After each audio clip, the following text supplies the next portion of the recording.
Gara-gara cuba elak ular sawo melintas, 2 beranak maut.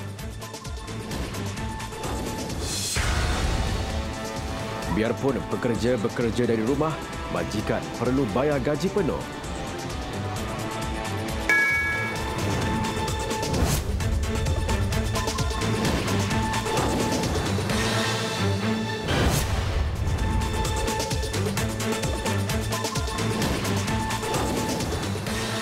Assalamualaikum dan salam sejahtera. Akibat cuba elak melanggar ular sawo yang tiba-tiba melintas jalan, seorang bapa dan anak perempuannya maut selepas kereta yang dinaiki mereka bertembung dengan sebuah kenderaan pacuan 4 roda. Kejadian berlaku di kilometer 61 Jalan Jerangau Jabor berhampiran dengan Felda Jerangau Barat, Dungun, Terengganu. Dalam kejadian jam 9.10 pagi tadi, mangsa Muhammad Jainal 61 dan Mardiah Muhammad 25 tahun maut di lokasi kejadian akibat cedera parah di bahagian kepala dan anggota badan. Ketika kejadian, mangsa dalam perjalanan dari kediaman di Felda Jerangau Barat menuju ke Bandar Dungun. Setiba di lokasi kejadian, kereta jenis Proton Gen 2 yang dipandu Muhammad cuba mengelak seekor ular sawa yang sedang melintas. Ia menyebabkan kereta itu memasuki laluan bertentangan dan bertembung dengan Mitsubishi Triton yang dipandu oleh seorang lelaki berusia lingkungan 50-an. Akibat pelanggaran itu, mangsa tersepit di bahagian hadapan tempat duduk. Pemandu pacuan 4 roda hanya cedera ringan. Ketua Polis Daerah Dungun, Superintendent Baharudin Abdullah berkata, kemalangan disiasat di bawah Seksyen 41-1 Akta Pengangkutan Jalan 1987. Seorang wanita dan adik lelaki dihadapkan ke Mahkamah Majistret Kajang atas pertuduhan bersama membunuh suaminya yang buta demi harta. 2 beradik terbabit berdepan pertuduhan mengikut Seksyen 302 Kanun Keseksaan dibaca bersama Seksyen 34 Kanun Sama yang memperuntukkan hukuman gantung sampai mati jika sabit kesalahan. Mengikut pertuduhan, GS Angela Dewi 45 bersama GS Wijaya 42 dengan sengaja membunuh R. Devaraju di sebuah rumah di Kampung Baru, Sungai Chua pada 1 Oktober lalu. Bagaimanapun, kedua-dua tertuduh hanya mengangguk faham sebaik pertuduhan dibacakan jurubahasa di hadapan Majistret Muhammad Nur Firdaus Rosli dan tiada pengakuan direkodkan. Mahkamah kemudian menetapkan 21 Disember depan untuk sebutan semula kes. Angela didakwa bersekongkol dengan adiknya untuk membunuh suami yang dikahwini sejak 17 tahun lalu bagi mendapatkan harta. Malah wanita itu sanggup mereka cerita, kononnya suami yang buta disamun ketika berada di hadapan rumah. Bagaimanapun, hal itu terbongkar selepas mereka ditahan polis Sabtu lalu selepas mangsa berusia 59 tahun disahkan meninggal dunia pada 10 Oktober lalu ketika menerima rawatan di Hospital Kajang. Difahamkan tertuduh mahu mendapatkan harta suaminya yang juga pengusaha perniagaan lori serta besi buruk, membabitkan aliran tunai lebih 2 juta ringgit dan insurans kematian mangsa berjumlah RM800,000. Dalam pada itu, di Perlis, seorang tukang urut ditahan di penjara selepas gagal membayar denda RM4,000 dikenakan Mahkamah Majistret Kanga atas kesalahan menawarkan khidmat seks. Ibu tunggal kepada 7 anak itu dijatuhi hukuman denda RM4,000 atau penjara 8 bulan jika gagal membayar denda selepas mengaku bersalah di hadapan Majistret Kamaliza Mat Zain. Mengikut pertuduhan, wanita 37 tahun itu didakwa menawarkan khidmat seks bagi maksud persundalan. Perbuatan dilakukan di sebuah rumah di Taman Jaya Diri, Behor Temak, 16 Oktober lalu. Tertuduh didakwa mengikut Seksyen 37B Kanun Keseksaan yang jika sabit kesalahan boleh dihukum penjara maksimum setahun atau denda atau kedua-duanya sekali.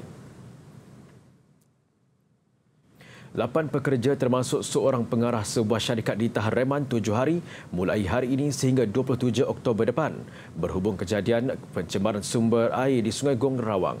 Perintah tahanan reman itu dikeluarkan oleh Majistret Ning Muhammad Fadli Ning Azlan di Mahkamah Selayang pagi tadi. Mereka yang ditahan berusia 28 hingga 66 tahun terdiri daripada 4 warga tempatan dan 4 warga asing dari Nepal, Pakistan dan Myanmar. Kes disiasat mengikut Seksyen 430 Kanun Keseksaan iaitu bagi kesalahan melakukan khianat dengan mendatangkan bencana terhadap perjalanan tali air sehingga menyebabkan susut bekalan air kepada manusia dan haiwan. Seksyen itu memperuntukkan hukuman penjara tidak kurang daripada 5 tahun dan maksimum 30 tahun dengan denda atau kedua-duanya jika sabit kesalahan. Isnin lalu, Pengurusan Air Selangor Sendirian Berhad Air Selangor memaklumkan kira-kira 1.2 juta akaun pengguna di 7 daerah di negeri ini berdepan gangguan bekalan air tidak berjadual berikutan pencemaran sumber air mentah dikesan di Sungai Selangor pada jam 2 pagi. Pencemaran tersebut menyebabkan penutupan 4 loji, iaitu Loji Rawatan Air LRA Sungai Selangor Fasa 1, 2, 3 dan Rantau Panjang. Dalam pada itu, bekalan air di 1,292 kawasan di Lembah Kelang telah pulih sepenuhnya. Air Selangor dalam kenyataannya memaklumkan kawasan terjejas Petaling, Kelang, Shah Alam, Gombak, Kuala Lumpur, Hulu Selangor, Kuala Langat dan Kuala Selangor mula menerima bekalan air sepenuhnya pada jam 6 pagi tadi. Ketua Komunikasi Korporat Pengurusan Air Selangor Sendirian Berhad Elina Basri berkata pihaknya berterima kasih kepada pengguna yang bersabar dan memberi kerjasama sepanjang tempoh gangguan bekalan air tidak berjadual ini berlaku. Beliau juga menyarankan pengguna untuk menggunakan air secara berhemat. Gangguan bekalan air ini berlaku ekoran henti tugas Loji Lawatan Air LRA Sungai Selangor Fasa 1, 2, 3 dan Rantau Panjang akibat pencemaran sumber air mentah dikesan di Sungai Selangor Isnin lalu. Pengguna yang ingin mendapatkan maklumat lanjut mengenai gangguan bekalan air boleh melayari saluran-saluran komunikasi rasmi Air Selangor di aplikasi Air Selangor, Facebook, Twitter dan Instagram serta laman sesawang www.airselangor.com.my. 4 beradik antara 6 ahli geng Atam ditahan polis selepas terbabit dalam jenayah curi motosikal di sekitar daerah Kelang. Suspek berusia antara 20 hingga 43 tahun itu ditahan dalam beberapa siri serbuan polis di Subang Jaya, Teluk Palima Garang dan Kelang antara 1 Oktober hingga semalam. Katanya tanggapan kita mempunyai rekod jenayah melibatkan jenayah samun, jenayah curi kenderaan dan juga jenayah ugutan dan juga rusuhan, dan juga ada mempunyai rekod melibatkan dadah. Polis percaya kumpulan itu aktif dengan kegiatan mencuri motosikal serta samun di pasar pagi dengan mensasarkan warga asing. Ujian saringan air kencing menepati semua mereka positif dadah. Soal siasat terhadap kumpulan itu membawa kepada penahanan 15 individu lain berusia 20 hingga 43 tahun yang terbabit dalam jual beli motosikal yang dicuri oleh mereka. Di Sareke, Sarawak, mayat seorang lelaki warga emas ditemui dipercayai diserang buaya di Sungai Rusa siang tadi. Menurut laporan Pusat Gerakan Operasi Bomba Negeri Mangsa, Leong Keng On, 72 tahun, dikatakan keluar memancing di sungai terbabit kira-kira jam 5 petang semalam. Mangsa dikatakan tidak pulang ke rumah sehingga jam 9 malam semalam sehingga mendorong anaknya untuk keluar mencari. Setibanya di lokasi, hanya motosikal, selipar dan peralatan memancing milik mangsa ditemui. Mayat hanya ditemui jam 11.40 pagi tadi, kira-kira 300 meter dari pos kawalan bomba dengan kaki kanannya putus dipercayai di bahan buaya. Majikan perlu membayar gaji penuh atau seperti biasa kepada pekerja yang bekerja dari rumah BDR dalam kawasan Perintah Kawalan Pergerakan Bersyarat PKPB. Dalam satu kenyataan, Menteri Sumber Manusia Datuk Seri M. Saravanan berkata, majikan tidak boleh memaksa atau mengarahkan pekerja menggunakan cuti tahunan atau mengambil cuti tanpa gaji. Katanya perkara itu selaras dengan perintah dan kenyataan dikeluarkan Kementerian Sumber Manusia ketika Perintah Kawalan Pergerakan PKP Mac lalu. Bagaimanapun, majikan boleh berbincang dengan pekerja dalam apa jua tindakan dan keputusan diambil demi kepentingan bersama. Arahan bekerja dari rumah susulan sidang media Menteri Kanan Keselamatan Datuk Seri Ismail Sabri Yaakob Selasa lalu. Semalam, Kementerian Perdagangan Antarabangsa dan Industri memaklumkan hanya 10% pekerja peringkat pengurusan dan penyeliaan dibenarkan berada di pejabat bagi kawasan PKPB bermula hari ini. Kes positif COVID-19 dalam negara kembali meningkat hari ini dengan 847 kes direkodkan.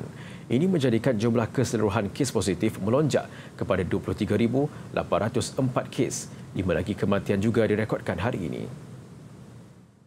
Ketua Pengarah Kesihatan Tan Sri Dr. Nur Hisham Abdullah berkata, jumlah kes aktif dengan keberjangkitan COVID-19 ketika ini adalah 8,183 kes. Sabah masih mencatatkan jumlah kes tertinggi iaitu 578 kes atau 68.2% dari keseluruhan kes. Negeri di Lembah Kelang juga mencatatkan pertambahan sebanyak 164 kes. Daripada 164 kes baru, 71 kes iaitu 43.3% adalah daripada kluster-kluster sedia ada dan baru. Untuk makluman, negeri-negeri ini telah pun diletakkan di bawah Perintah Kawalan Pergerakan Bersyarat bagi membendung penularan jangkitan COVID-19 yang dilihat semakin serius. Terdapat 5 pertambahan kes kematian berkaitan COVID-19 yang menjadikan jumlah kumulatif kes kematian di Malaysia meningkat kepada 204 kes. Sehingga kini terdapat 90 kes positif yang sedang dirawat di unit rawatan rapi dengan 29 kes memerlukan bantuan pernafasan. Hari ini juga terdapat 6 kluster baru iaitu 2 di Sabah, 2 di Selangor dan masing-masing 1 di Negeri Sembilan dan Melaka. Sementara itu, Tan Sri Dr. Nur Hisham Abdullah mengesahkan 34 kes positif dari kluster Baharu Sofi di Senawang Negeri Sembilan direkodkan setakat ini. Kes membabitkan Sekolah Tinggi Islam As-Sofa STIAS di Senawang Industrial Park. Kes indeks bagi kluster ini dikenal pasti positif COVID-19 hasil saringan bergejala pada 20 Oktober lepas dan dimasukkan ke Hospital Rembau. Saringan kontak rapat telah mengenal pasti 33 lagi kes positif COVID-19. Sehingga 22 Oktober 2020, 160 individu telah pun disaring, di mana 34 kes dikesan positif COVID-19 termasuk 33 kes baru pada hari ini. 11 individu adalah negatif dan 115 masih menunggu keputusan. Sejak pagi tadi, laluan masuk ke sekolah itu dikawal oleh pihak polis dan anggota rela. Selain sebuah pos kawalan sementara turut dibuka, sekolah itu juga diarahkan tutup bagi membolehkan proses sanitasi dilaksanakan. Dalam sidang media sama, Tan Sri Dr. Nur Hisham berkata, sejak 20 September hingga 21 Oktober, sebanyak 1,257 kes positif membabitkan murid atau pelajar sekolah berusia 7 hingga 18 tahun direkodkan di negara ini. Sehingga kini juga 12 sekolah mempunyai kes positif COVID-19.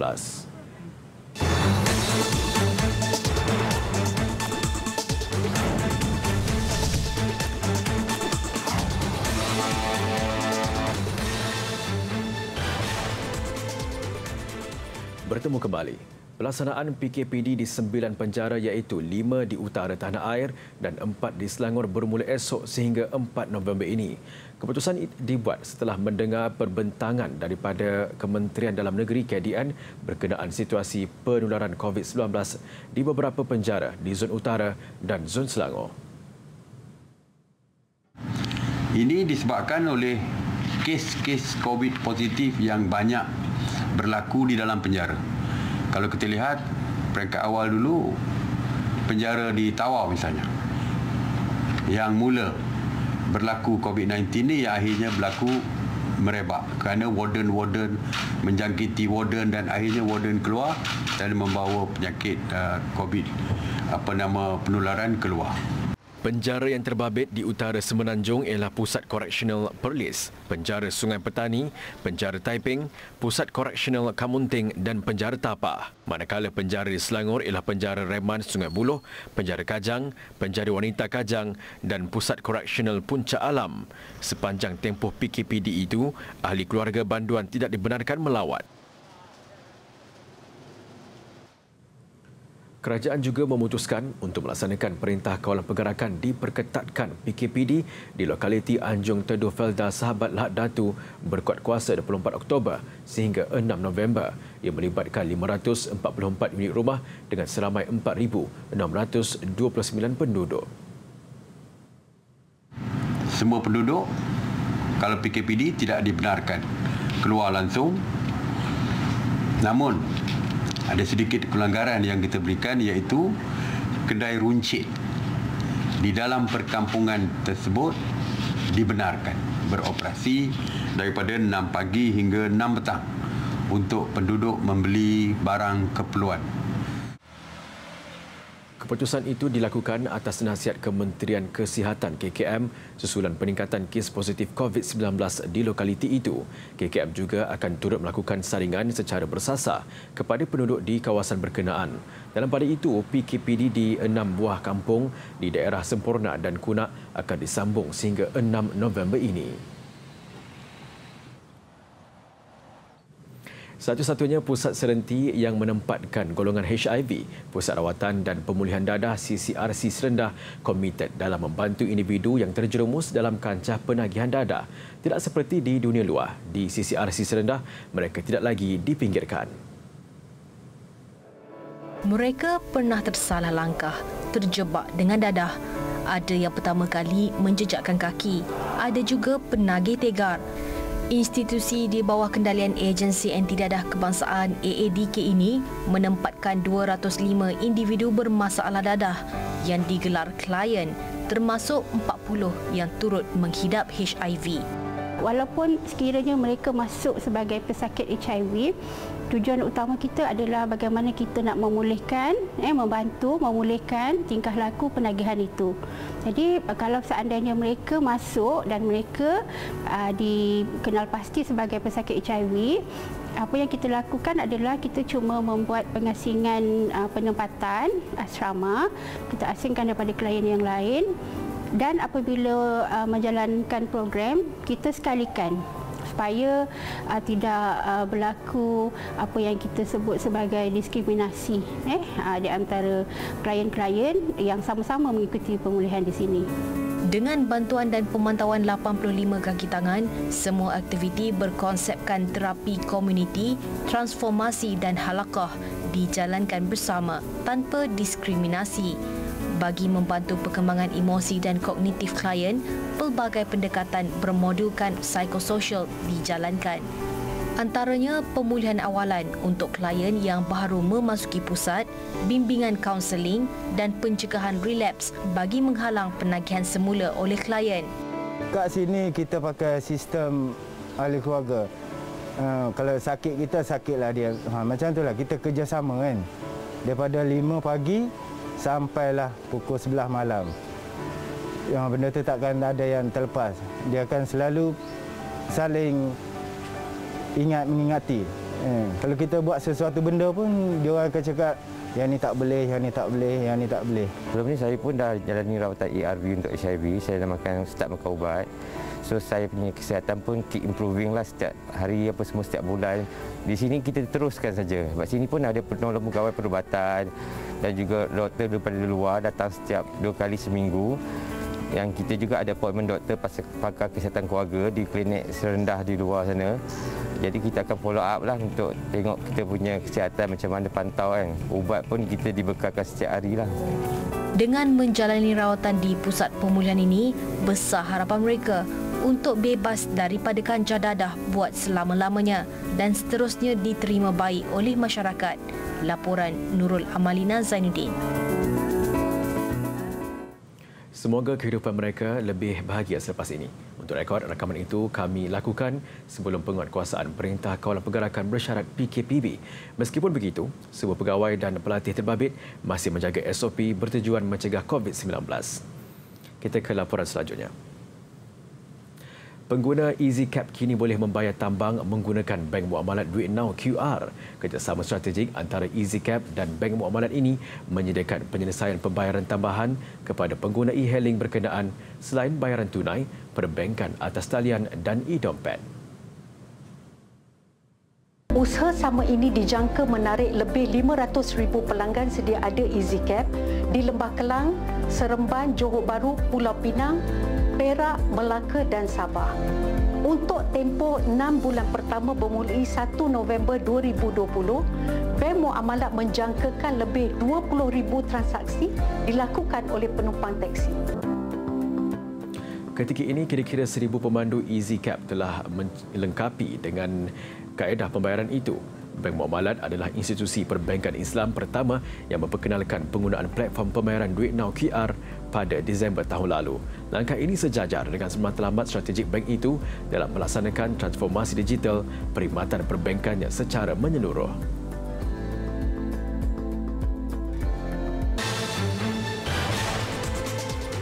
Laporan antarabangsa. Perdana Menteri Jepun Yoshihide Suga semalam memberi amaran secara tegas kepada China supaya tidak melakukan sebarang tindakan yang boleh meningkatkan ketegangan di Laut China Selatan. Beliau berkata demikian pada sidang media sempena berakhir lawatan pertamanya ke luar negara sejak memegang jawatan sebagai Perdana Menteri pada bulan lalu. Dalam rangka lawatannya itu, beliau turut mengunjungi Vietnam. Suga berkata visi wilayah Indo-Pasifik adalah bebas dan terbuka dan tidak menyasarkan negara tertentu. Justru Jepun boleh bekerjasama dengan mana-mana negara yang mempunyai pandangan sama mengenai inisiatif itu. Suga tiba di Jakarta dari Hanoi semalam selain bertemu dengan rakan sejawat dari Vietnam, Nguyen Xuan Phuc pada Isnin lalu. Kunjungan ke Indonesia melengkapkan lawatan 4 hari beliau hingga semalam. Lawatan 4 hari ke dua negara Asia Tenggara adalah sebahagian daripada usaha Suga untuk mempromosikan visi bebas dan terbuka Jepun serta Indo-Pasifik. Perdana Menteri Armenia Nikol Pashinyan menolak penyelesaian diplomatik dengan Azerbaijan berhubung konflik Nagorno-Karabakh semalam. Ia sekaligus memberi tamparan kepada usaha kuasa dunia ke arah mencapai gencatan senjata berkekalan antara kedua-dua pihak terbabit. Pashinyan melalui satu rakaman video dalam Facebook berkata, konflik itu tidak akan mencapai penyelesaian diplomatik untuk tempoh yang panjang. Malah beliau menggesa rakyat Armenia untuk tampil menawarkan diri berjuang di barisan hadapan.